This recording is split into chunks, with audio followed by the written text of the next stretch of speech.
morning, everyone. Happy Sunday to you. We're just happy that you're here. And for those of you online with us, we're happy you're with us as well. And yeah, I got nothing else. So let's just go ahead and stand and sing.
soul.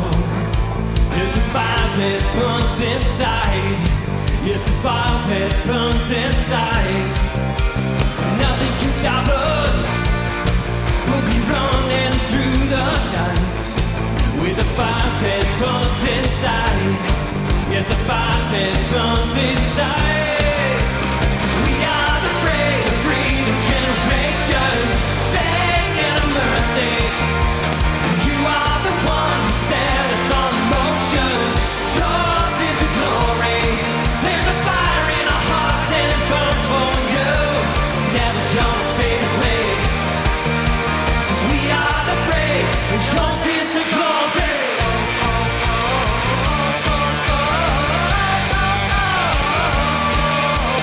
We are the risen. We're living a life in you. And our passion will not die. No, our passion will not die. Nothing can stop us. We'll be running through the night. And our passion will not die. No, our passion will not die. 'Cause we are the freedom generation, singing of mercy. 'Cause you are the one who set us all in motion.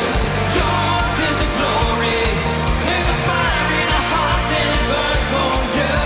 It's never gonna fade away. 'Cause we are the free, and yours is the glory.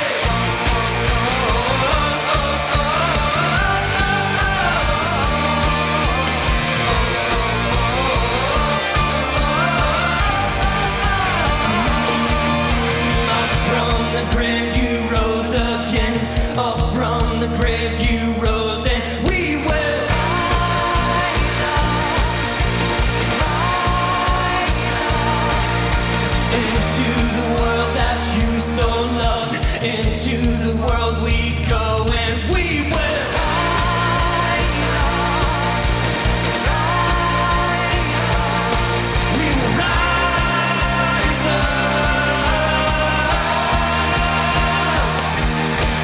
We are the freedom generation, singing of mercy. You are the one who set us all in motion. Yours is the glory. Yeah. We are the freedom generation, singing of mercy. You are the one who set us all in motion. Yours is the glory. There's a fire in our hearts and it burns for you. It's never gonna fade away. There's a fire in our hearts and it burns for you. It's never gonna fade away. 'Cause we are the free, and yours is the glory.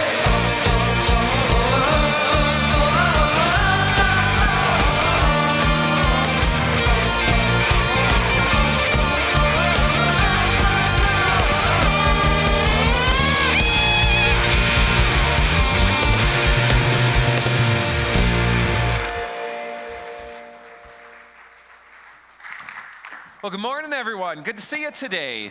Thank you. Go ahead and have a seat. Those of you who don't know me, my name's David Gadini, pastor here at Fellowship of Faith. Just huge welcome to you this morning. Thanks for coming out. A little bit of snow even coming down, and you came out. Happy MLK weekend as well. It's kind of weird with my kids doing school from home.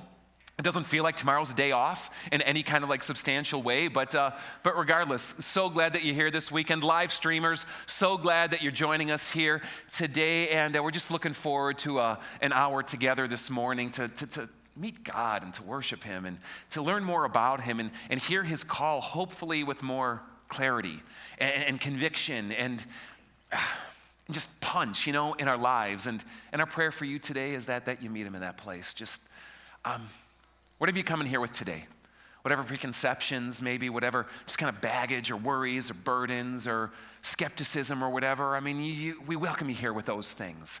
But just dare to allow yourself to meet God this morning and maybe let Him speak to you a little bit this morning and see what happens as a result. Hey, so a couple of things we'd love for you to do this morning. One is this: we'd just love for you to make a quick base touch with us. I'm going to put a number on the screen here, 815-240-0607.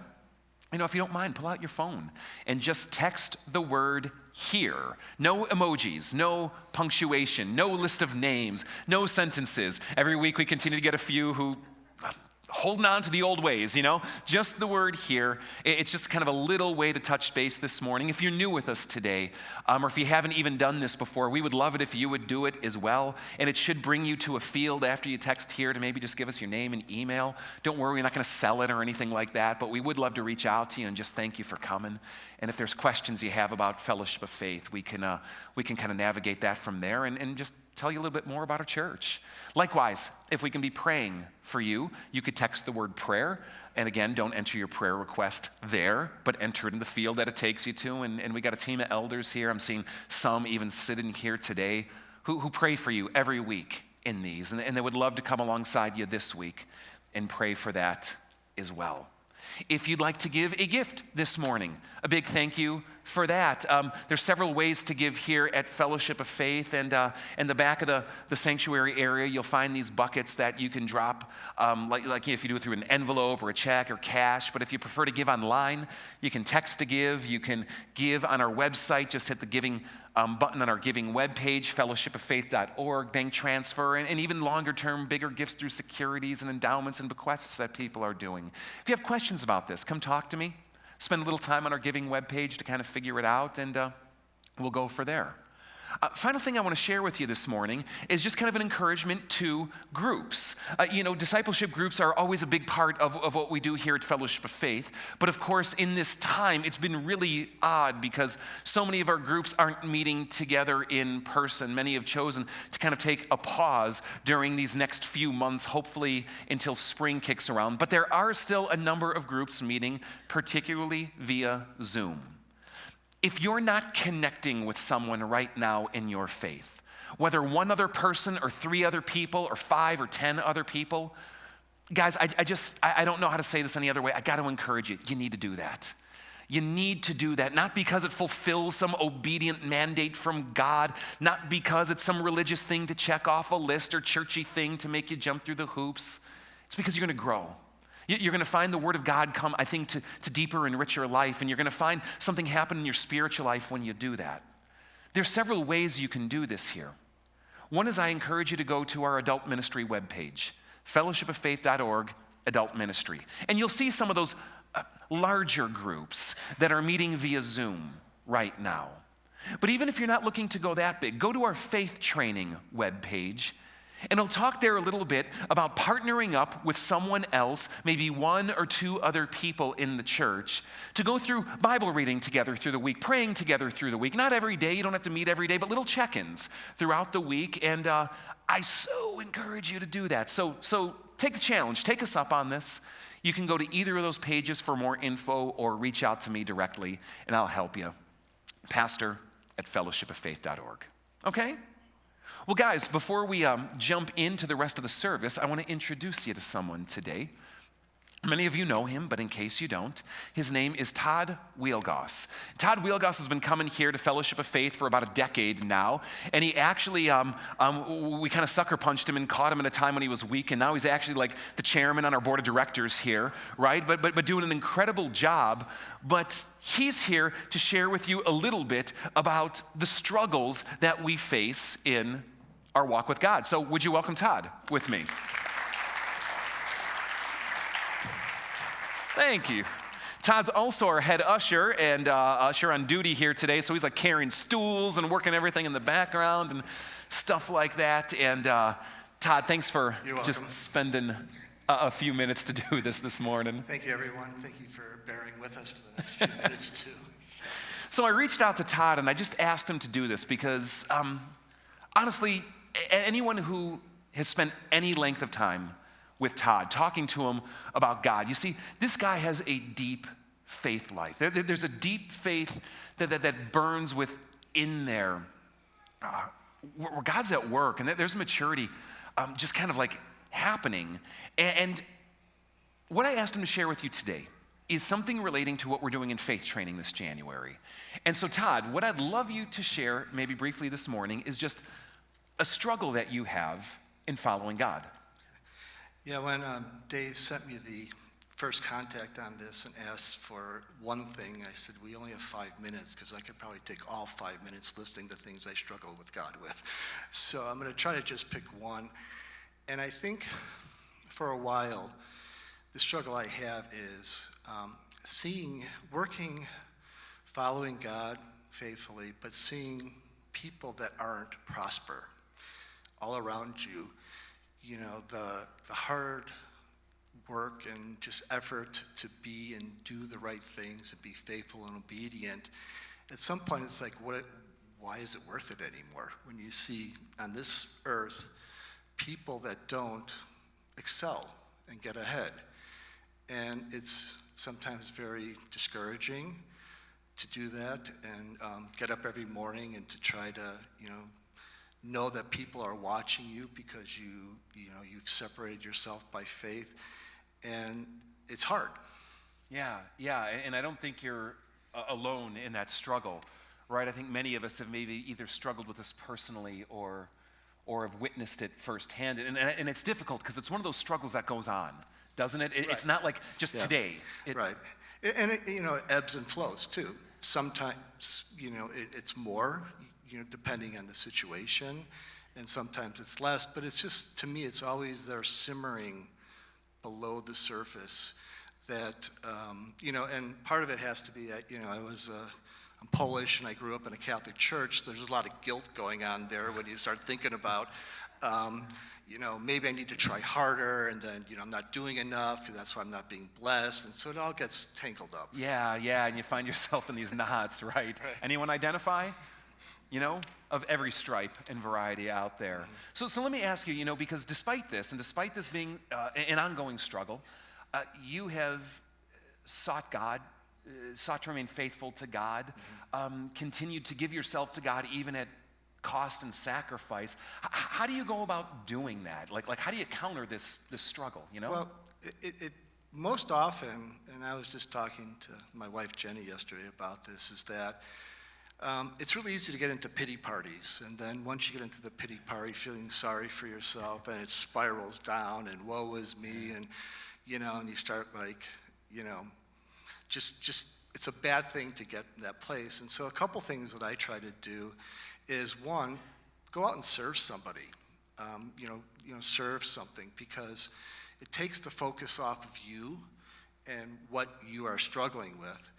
And then secondly, Psalm 37 is always a psalm that I go to, which pretty much describes struggles like that. And, David was explaining how he sees wicked people excelling and being patient with God. And I found that as long as you be patient, it's not a short game. Some things happen quickly, but some things take years and years to actually come to fruition and be like an answer. Okay. I am positive, I would put big money down, that there's people here today, whether in-house or via live stream, who are hearing this going, my gosh, that's my struggle, identifying with this. If you could give a word of encouragement to someone in that place right now, maybe even someone holding on by a thread in this, what would that be? Well, I think one of the things is recognize that, God's a big boy. He can handle our frustrations and anger.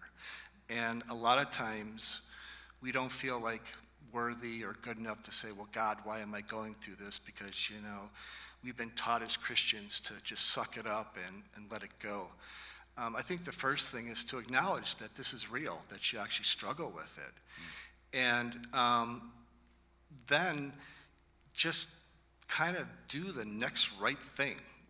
Don't look too far in advance when you're overwhelmed by it. Just say, I'm just going to make the next best obedient choice to God. And you start stringing those together, and soon you've walked through that. It does become overwhelming, and like I said, I always go to Psalm 37. You could read that. But reality is, we live in the here and now, and so it's just take that next step and just one at a time, and kind of just move through it. Well, brother, thank you. Thanks so much for Thank you. sharing that today, and hopefully you're blessed by it. But let's just give Todd a hand for coming up on stage, and really appreciate it.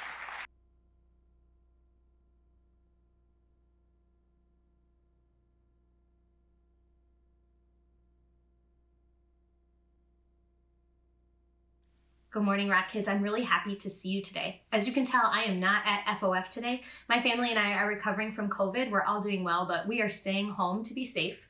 And so I still wanted to share with you something, even though I'm at home. And I've been thinking about how Pastor Dave has been talking about our God, Yahweh, versus other gods or other things that might take importance in our life. And one of the hard things I think about our God is that we can't see him. And that makes it tricky because some of those other idols were idols you could see or touch because they might have been made out of wood or they might have been made out of gold. And our God isn't a God that you can see. And that made me think of this cool experiment that I want to show you today. So what you're going to see is I have a container and it is full of oil. It's actually vegetable oil and I filled it all the way up. And if you look at my container of vegetable oil in this clear container, you would look at it and say, yep, I see vegetable oil in there, and that's all you can see. But you know what's really cool about this? There's something hidden inside, and it's invisible, and you can't see it, but it doesn't change the fact that it's there. And that's just like God. We can't always see God, but he is always there with us. So I know that you won't even believe me right now, because if you look on the side, there's nothing there. It doesn't look like there's anything. But watch, and I'll show you that there is something inside.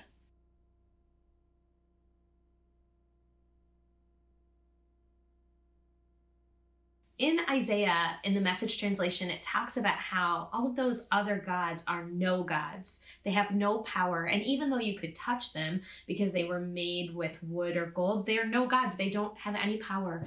And our God, even though he is invisible, is strong and mighty. And even though we can't see him, he does all sorts of things for us every day.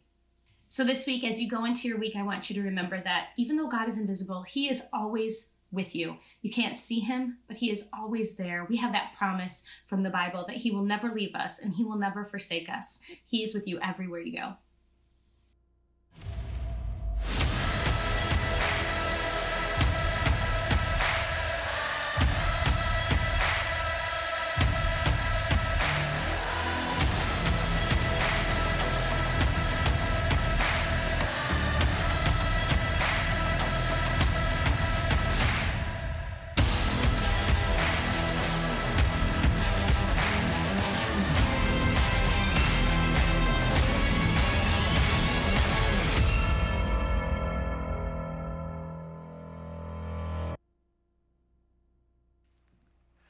So last week we started talking about these rivalries, right? And I think we discovered two things. When it comes to sports rivalries, this church has absolutely none. Zero, all right? But the Bible has plenty. You could see them from individual rivalries, as early as Cain versus Abel, Jacob versus Esau, Joseph versus his brothers, Elijah versus Jezebel, rivalries between people in the Bible. But I think even a little bit more broadly, you see it between the nation of Israel itself and all these other things swirling around. Israel in Egypt, Israel in Canaan, Israel and Assyria. And the one that I want to hone in on you today is one of the biggest rivalries of the Old Testament of all. It's huge, but most people miss it. Israel and Babylon. Now, this rivalry of Israel and Babylon is all the seedbed. It's the context of what the prophet Isaiah, specifically chapter 40 to the end, is all about. Isaiah is an interesting book, and that there's a time leap that happens in it between chapter 39 and chapter 40. And you gotta know what's going on under the surface to kind of like make any sense of this. Have you ever tried reading Isaiah? Anyone doing some of these challenges here this fall? And like, you're like, I have no idea what I'm even reading. Do you ever feel like this? Like reading Isaiah, it's like you hover around a good line that took like 8 pages to find, and the rest you're just like deer in the headlights. Because Isaiah assumes that you know what's going on behind the surface. And what's going on under the surface is this rivalry. Israel, or more specifically, Judah and Babylon. And at the time of Isaiah 40, Babylon has Judah on the ropes. I'm being too kind to Judah there. TKO. Knocked down again and again and again. 3 attacks of Babylon against Judah. And with that final blow, lays them flat. The year is 587. The Babylonian king Nebuchadnezzar brings his forces up against the city of Jerusalem, the last stronghold, the last holdout of the once great nation of Israel. And they are shaking in their boots. They are terrified. God save us, God deliver us, God rescue us. You ever pray a prayer like that? And Babylon comes crushing through. They break through the walls. They set the temple on fire. They rob everything in sight. Kill everyone of military age. Take everyone else out into exile, forcing them to move hundreds of miles from their land. Babylon has won. And besides the trauma of just, can you imagine living through something like this? Can you imagine living as the oppressed in warfare and the terror that that must bring, but more so theologically, because God didn't save us. God didn't deliver us. What does this mean? That God didn't rescue us. We prayed, we tried, we sought him, we did the right things. But Babylon won anyway. Worse, the temple is burned down. And this isn't just some church. This is where God chose to manifest his presence. You know, God was there. But now he's not. Did he abandon me? Did he abandon our city? Worse, did he reject me? Did he reject our city? Is he judging me? Worse, is he even real? Or have I been deluding myself? Has this been a fairy tale to begin with? Maybe the gods of Babylon are the true gods after all. They won, didn't they? They're stronger, aren't they? They seem to deliver their people, didn't they? Can you kind of get into the headspace of this a little bit? Because behind the nation of Babylon is something deeper that Isaiah talks about, a rivalry, if you will. Last week I shared with you how Isaiah talks about this rivalry between Yahweh and the gods. Today, we get more specific. Yahweh versus Marduk. Marduk was the patron god of Babylon.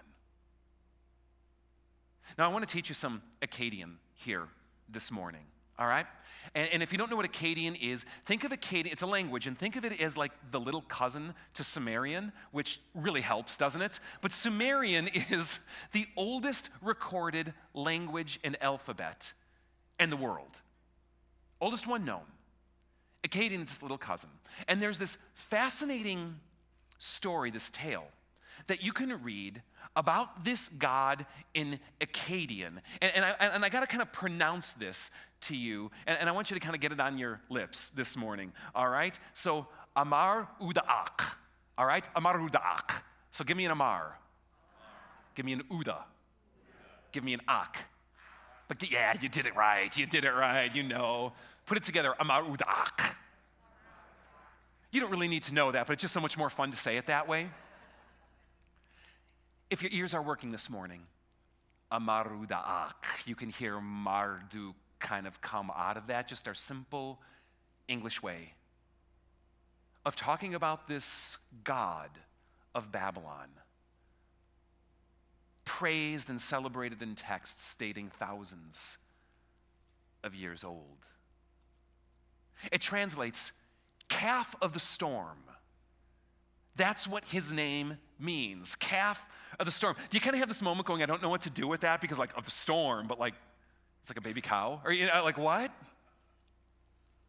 A god of the rain, which brings fertility and abundance. Do you see the two colluding together? Calf of the storm. And in this ancient text called the Enuma Elish, which you can just Google and get online, it talks about this god Marduk. We were saying this earlier, and one of the people in the praise team was just like, man, it sounds like you're talking Klingon. Maybe it does, right? But this tale of Marduk and his ascendancy to power and greatness, because he's not the oldest of the gods in the ancient Near East mythologies and pantheons, but he became one of the greatest. In the Enuma Elish, it gives his story. It's the story of this chaos monster, this dragon, if you will, called Tiamat, who is threatening the gods and to overthrow them. And the gods are quaking in their boots, not knowing what to do. But Marduk comes before the pantheon of the gods and says, if you will make me king, I'll defeat this Tiamat for you. And over 7 tablets of describing the account, it goes on to talk how he gets this big honking mace like something out of Lord of the Rings, and he goes to battle against Tiamat. There's inscriptions that you can find of how the Babylonians would show a Marduk going head to head with this monster. I came across this, if it helps a little bit more. A modern artist's rendition, trying to give a sense of the gravity, the power, the rivalry, the epic cataclysmic nature of what this is going to be. And Marduk takes his mace, and you got to say it this way, smotes Tiamat into the ruins, proclaiming his power and showing his glory. And the final tablet of the Enuma Elish shows his ascendancy to the throne and granted 50 names. 50 names describing his glory, 50 names describing his might, 50 names describing the power and the gravity of Marduk. Let me share just a few with you today. The giver of the land, Marduk the noble, the light of his father, the Lord of abundance, the cleanser of conscience, the life giver, the creator of heaven and the underworld, the creator of all peoples, Lord of lords, whose strength is exalted, God of gods, defeater of Tiamat, king. Do some of these names, for those of you who know the Bible, do some of these names feel just a bit familiar to you? Yahweh is not the only one in the ring. From the worldview of the people of the Bible, Yahweh is not an uncontested God. There are others claiming the exact same titles, heavyweight champion of the world, as he is. You have a grudge match, a rivalry being described in the prophet Isaiah, and one that was so pertinent for the people of Judah. A people suffering and defeated, a people who were on the ropes for centuries and now TK'd into the mat. Yahweh versus Marduk. It's a story behind Isaiah chapter 40 through 66. Now, 2 things. In the ancient Near East worldview, because Babylon won, and because behind every nation and everything is a god, it means Marduk won. Which means, as any practical person can just see, that Marduk is supreme. Because see, as much as we might like to scoff at people of the ancient world, they were very pragmatic kind of people. How do you know which God is best? Well, look at the one who gets the job done. How do you know which God to turn to? See what works. We prayed to Yahweh. They prayed to Marduk. Judah is an ash. Babylon is thriving. What conclusions could you draw? And imagine yourself as one of those Judahites who lived through the defeat, carried off in shame and exile, carried off as a prisoner of war hundreds of miles away, and now plunged into this city, the city of Babylon, a city known for its opulence, for its wealth, for its prosperity, looking around, seeing the wonders and the glories of everything happening around you, and over it, Marduk, whom they hail, reigning supreme. Imagine the doubt that it would reign in your heart. Imagine the questions that would start to come up. Imagine the temptation that would be there. As you struggle to stay faith to Yahweh, struggling against the doubt in your heart, looking at this alternative that is clearly better, that clearly worked, wondering if you can or should do the same. Can you resonate with that? Have you ever felt that you try to stay faithful to Yahweh? You know the promises, you know what He said, but they just don't seem to work sometimes. Or it just doesn't seem to play out the way you hoped. Or you ask yourself these questions: if He is all good, and if He is all powerful, and if He is all knowing, and if He is really someone who loves me, then why is this scenario happening? And it seeds doubt, doesn't it? Or certainly invites struggle. Struggle and wonderment if I got my head screwed on straight with this thing to begin with. This is the stuff of Isaiah. This is the stuff that these Judahites were struggling with. Maybe you struggle with it too. But the second thing relates to another name for Marduk, another name that you'll find in the Bible, pronounced Bel. Not like Belle, like in Beauty and the Beast, all right? B-E-L. And again, if your ears are working, this might kind of hum with similarity to another god you know in the Bible by a Canaanite name, Baal. Bel is just basically the Babylonian version of whom the Canaanites worshipped as Baal. He's also pretty much the same as Zeus, god of the storm in Greek mythology, and Thor, for that matter, in Scandinavian mythology. And you can go around all these different mythological systems of the ancient Near East and find his equivalent, which means this: everyone is doing it.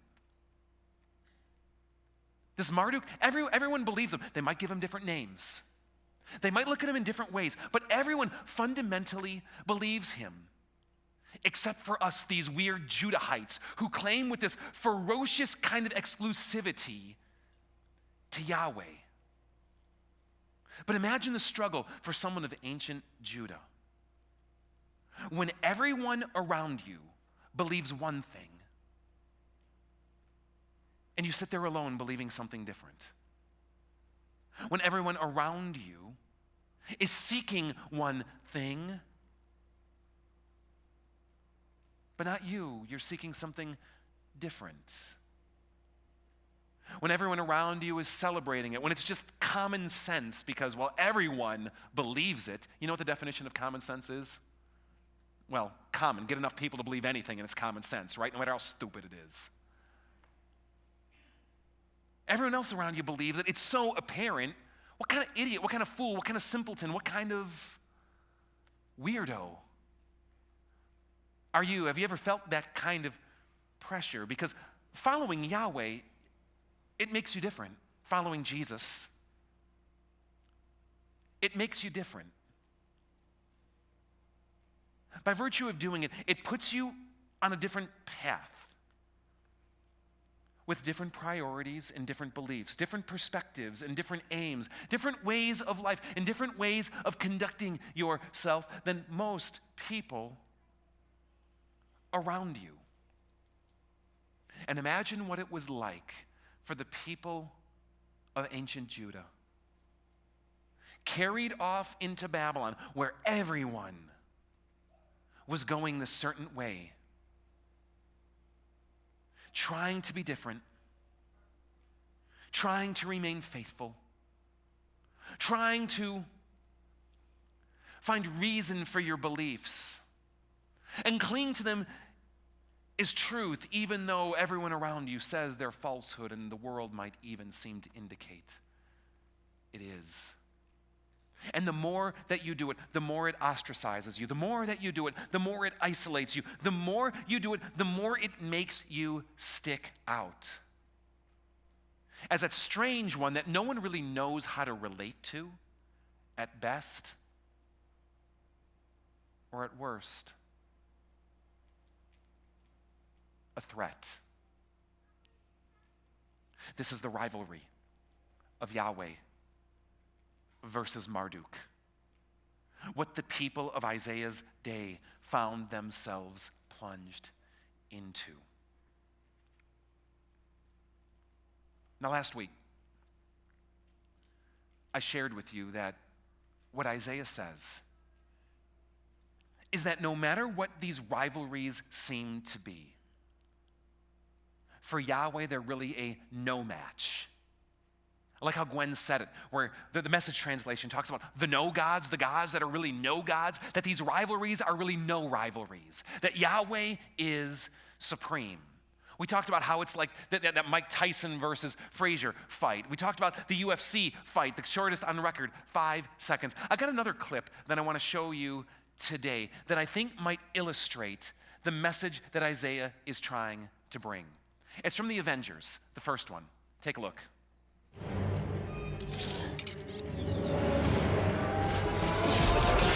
I got him.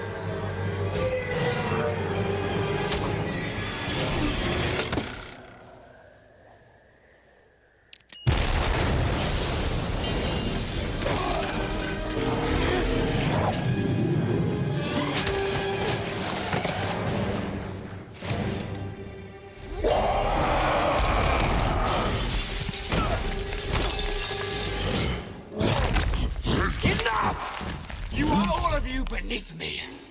I am a god, you dull creature, and I will not be bullied by that.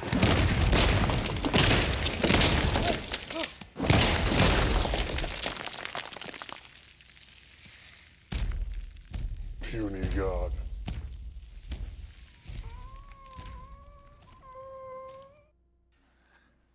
It's the message of Isaiah. But climb into the headspace just for a second with me.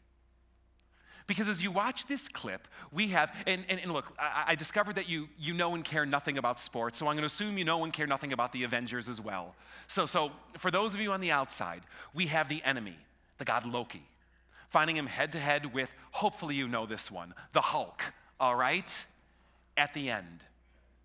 It's a no match, it's a no competition. Am I right? Which one is Yahweh?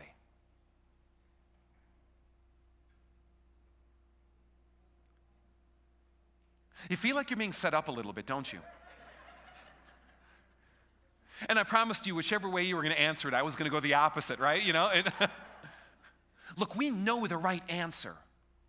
We know the right answer. We know that the Hulk is representing Yahweh. That these ones that claim to be gods and stand before him are nothing before him. That their power is laughable. That the pomp and glory that they set themselves up with, Yahweh leaves in the dust without a second thought. Puny God. But imagine the question from the perspective of ancient Israel. After Marduk has just pulled up Hulk on their nation. Yahweh claims to be God, but Babylon has come and beat us into the dirt. Which raises a question, doesn't it? How do you go about believing that Yahweh is truly the Hulk when it seems like Marduk is? Or if I can put the question another way, What's your Marduk? Who or what is that thing that seems bigger, stronger, maybe even better, that seems to work better than Yahweh? Because the message of Isaiah to the people of Israel is a message of Isaiah to you as well. That there ain't no getting around it. Those times are going to come when it seems like something stronger is winning. And Isaiah cries out to the people of Israel, do not forget who Yahweh is. And don't just look at the moment. I love how Todd put it earlier today.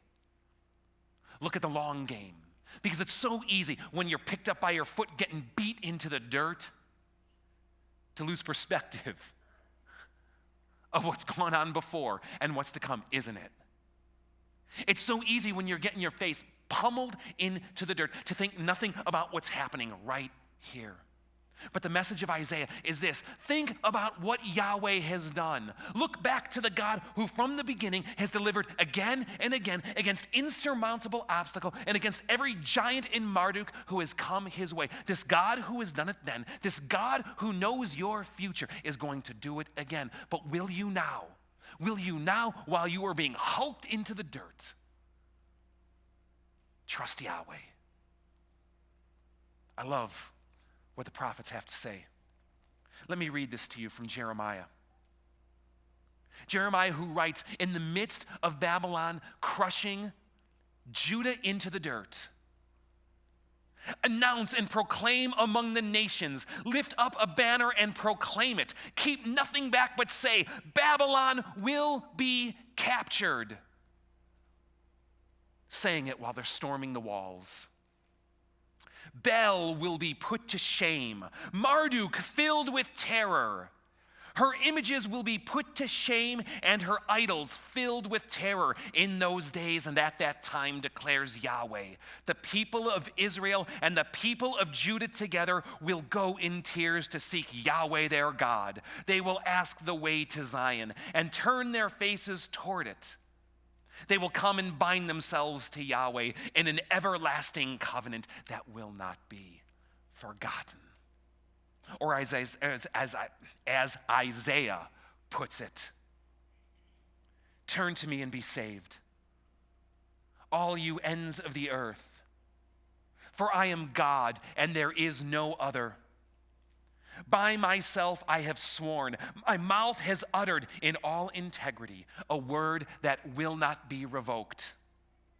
Before me every knee will bow, before me every tongue will swear. They will say of me, in Yahweh alone are righteousness and strength.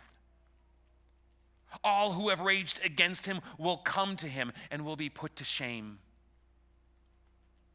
But in Yahweh, all the descendants of Israel will be found righteous and will exult. Bel bows down. Nebo stoops low. Their idols are borne by beasts of burden. The images that are carried about are burdensome, a burden for the weary. They stoop down and bow down together, unable to rescue the burden. They themselves go off into captivity. So listen to me, O house of Jacob, all you who remain of the house of Israel, you whom I have upheld since you were conceived and have carried since your birth, even to your old age and gray hairs. I am he who will sustain you. I have made you and I will carry you. I will sustain you and I will rescue you. To whom will you compare me or count me as equal? To whom will you liken me that we may be compared?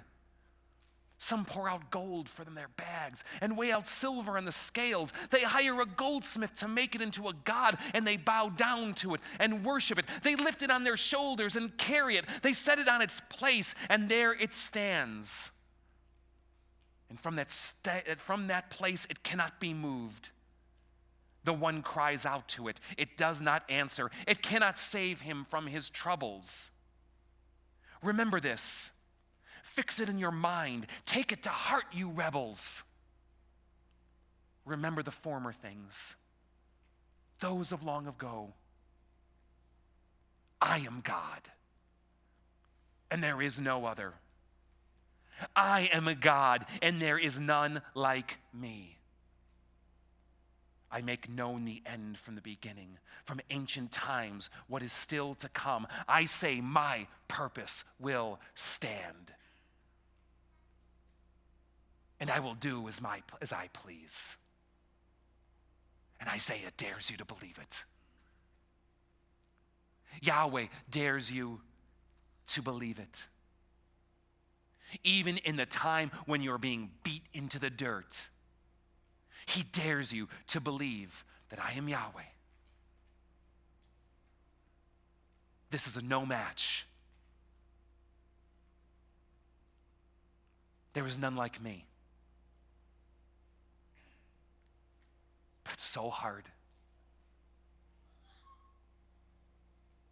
It's so hard, isn't it? There's a song we're going to sing today. A little bit later on, and there's something in these lyrics that there's just in so many ways they speak for me. I want to share them with you right now. This is what it says. Within my heart's a rebellious side, conflicting with the Spirit's desire to keep my heart in step with you, so I do not do what I want to do. All my life I live to follow you alone as you change my desires. Liberated by the blood of Jesus, I found life in the sweetness of freedom. Only you have the power to break every chain I placed around my neck. I heard your call from the pit of death to surrender all and nothing less.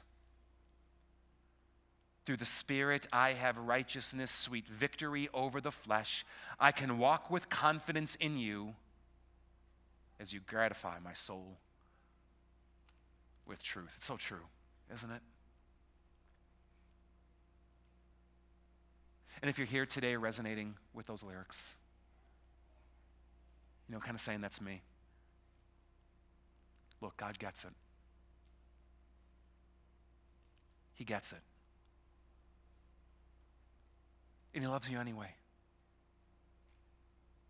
God gets it, and he's faithful anyway. God gets it.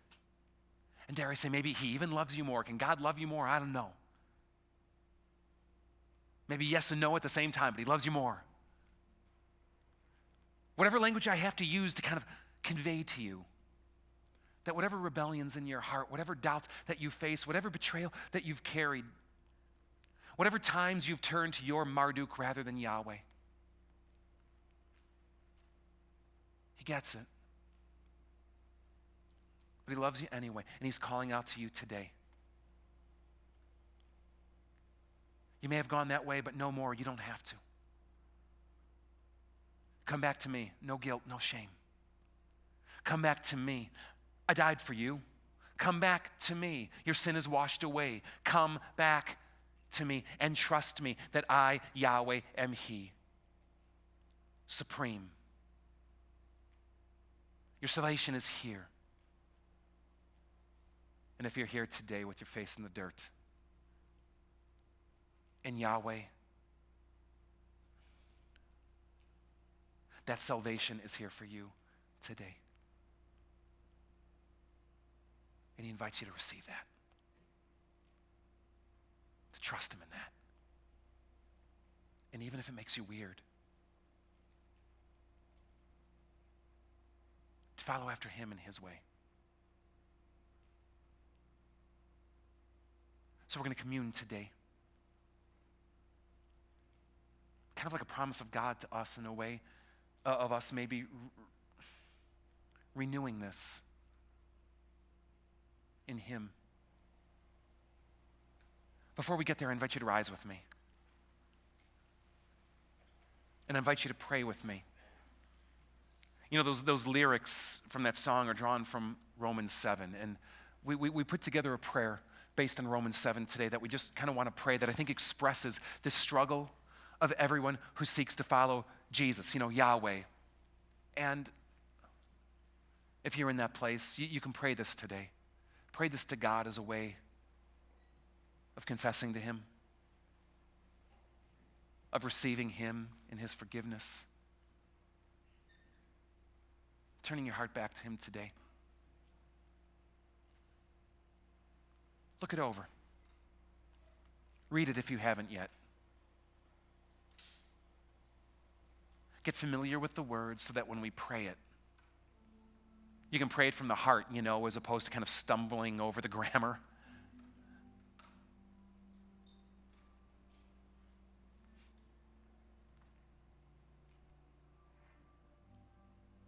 This is right out of the Bible. So true, isn't it? I invite you to pray with me today. Merciful God, I am unspiritual, sold as a slave to sin. I do not understand what I do. What I want to do, I do not do. But what I hate, I do. No, the evil I do not want to do, this I keep on doing. Nothing good lives in my sinful nature. I have the desire to do what is good, but I cannot carry it out. When I want to do good, evil is right there with me. I delight in your law, but another law is at work within me, waging war against my mind and making me a prisoner of sin. O wretched person I am, rescue me from this body of death. O wretched person I am. Oh God, rescue me from this body of death. And he will. He does. Yahweh sent his son, Jesus Christ, to die for you, and for his sake forgives you all your sins. In him is mercy, in him is grace, in him is freedom, in him is salvation. In him is hope. Even when you're getting kicked in the face, in him it's yours today. Jesus, on the night he was betrayed, took bread and he broke it and he gave it to his disciples and he said, take and eat. This is my body given for you. Come, do this in remembrance of me. And after, he took a cup and he gave thanks to Yahweh. And he said, drink of this, all of you. This is my blood. My blood poured out for you. A new covenant for the forgiveness of all of your sins. And then he makes an invitation to the very ones who would betray him. Come do this. Come to me.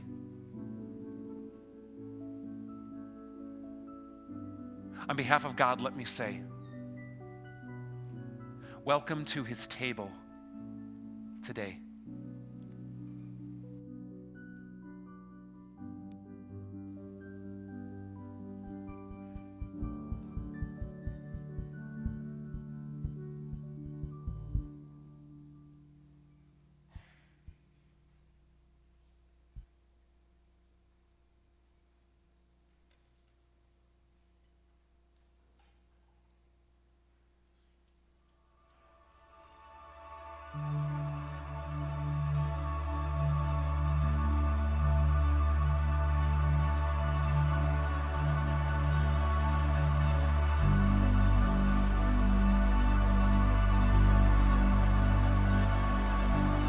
I don't wanna miss the beauty of heaven all around me, your power and your mercy, the greatness of your love. And I don't wanna lose the wonder of being in your presence, of knowing such a friendship, to be with you, my God. And everything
closer, take me deeper. I wanna be where you are. I wanna be where you are. Draw me closer, take me deeper. I wanna be where you are. I wanna be where you are.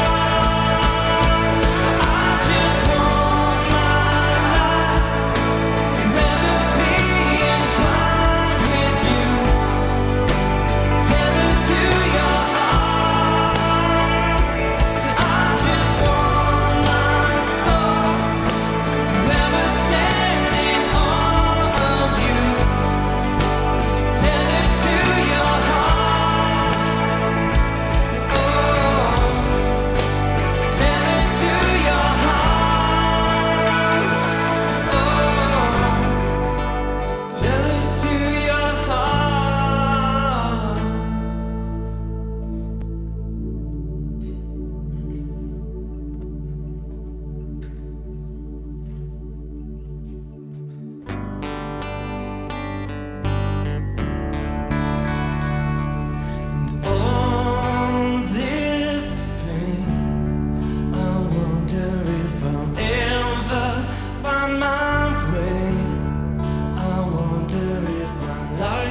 Our Father, who art in heaven, hallowed be thy name.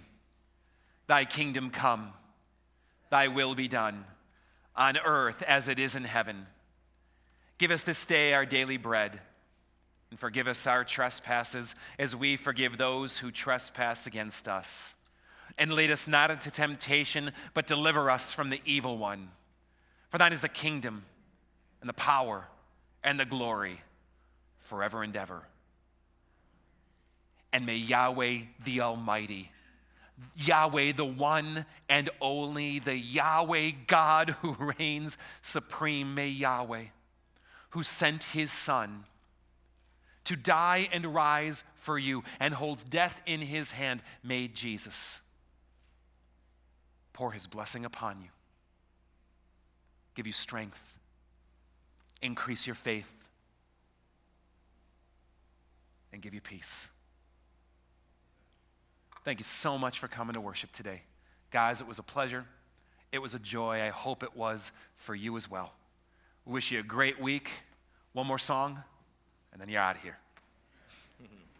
All right, real quick, Dave kind of went through the lyrics of this, the verse, and they're just like super powerful lyrics. But I wanted to teach you just the chorus real quick. And it's not going to be the same as how we actually sing it. It's going to be much faster in the song because it's a raw song. It's an emotional song. It's gritty. It's just the things where when you saw the Hulk and he's slamming that body around, it's like, that's what I imagine God just doing with the devil. And so for us to get that freedom out of everything and just when you sing the song, hopefully it's more of a proclamation and an anthem to say, not today, devil, not today. So the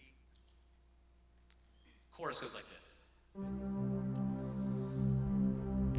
All my life I live to follow you alone as you change my desires, liberate